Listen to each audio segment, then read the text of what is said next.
Good evening, good morning, good afternoon, depending on the time that you're seeing this live broadcasting. So previously, you guys already heard from my colleagues, Felicia, Danielle, and Julie. Just previously heard from her, and we're pretty much discussing why does it still move, right? So let's go ahead and put our thinking caps on, and let's close out this case.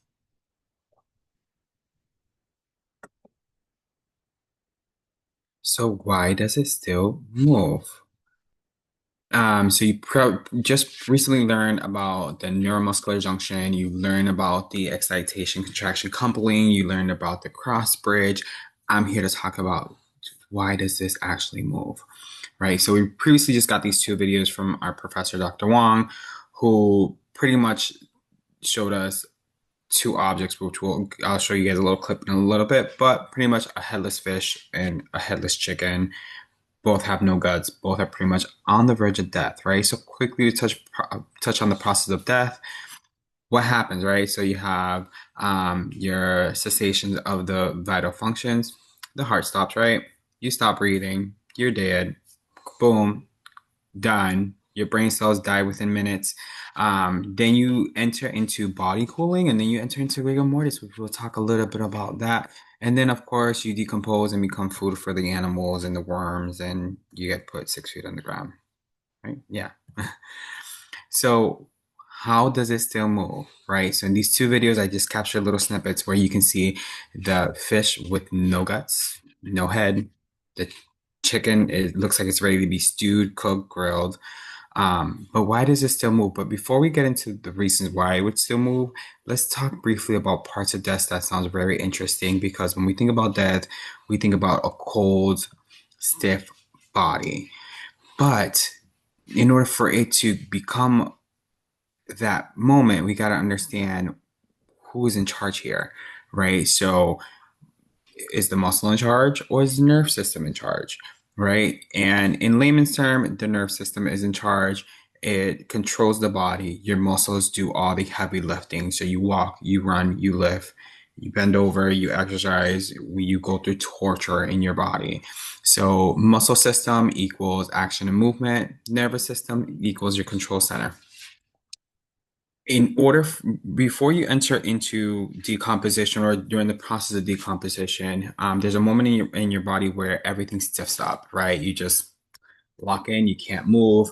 Um, you know, comes to a point where as morticians are doing what they do best, in order for them to get like a piece of jewelry off, they obviously can't just like pop it open. You know what I mean? There's certain movements where they have to like bend down your muscles to get some sort of reaction to then release it to break the rigor mortis or the rigor um, from your muscle stiffness. So that pretty much is muscle stiffness. Cool. There's probably some Latin thing about it. I don't know. I ain't gonna get that in detail for y'all. But during this investigation, we learned that 2 to 6 hours after your death is when rigor mortis would kick in. Your peak stiffness is about 12 hours after death. And then 36 to 48 hours later, or actually 48 to 36 hours later, my math was completely wrong. You can tell it's very late at night. Your muscles will start to relax and start to break down, and that's for the whole science piece of it. But things that would affect your timing of death or kick in decomposition a lot faster. Obviously, your environment. Right now, we live in New England. It is cold as hell. So that means I'm stiff because it's cold, but I'm still alive. That sounds so wrong. Warmer environments, obviously. So if you're in the south, your decomposition process will start sooner. Obviously, your body conditions muscle mass, your physical activities, what you do before death, what you do after death. After death, what you've done. Obviously, certain things could also affect like sickness and stuff like that. So there goes that shebang. Um, but why would the dead fish and the chicken move? Obviously, talking about your timing of death, right? Warmer environments, colder will kick it around. Obviously, one of these would look like probably in the south, right? Just a southern person picking up on other southern things. But Also, that's how they're able to identify the time of death, right? So freshness there, killing it, that sounds so bad. The freshness of your death, like if we're going to like eat you now. But we see here that both the fish and the chicken are attached to bone. Well, more the fish before I get into the chicken, but the um, fish still has its spinal cord. So remember previously I said that the nervous system is in charge of your body, right? So it's kicking and hollering, hooting, because there's still some residual nerve energy there. So there's still nerves and muscle fibers that are firing, motions to move, right?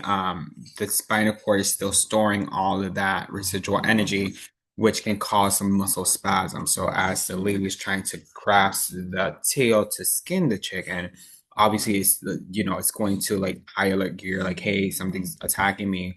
Let me try to swim away. But that's just because of the residual nerve energy that's still is in play here. So it's still stimulating to move because it still has its muscle, its spinal cord intact. So at the end of the day, it can still move. Is it common? Possibly. I mean, I kill fishes to eat, not to record a video. Please excuse my dogs in the background. Um, they didn't want to be part of the video. But we also come to learn that the ATP is still involved, which you probably heard my colleagues and anchors, Julie, speak previously. But that's how we've come to discover that there's still a process in play, right? From the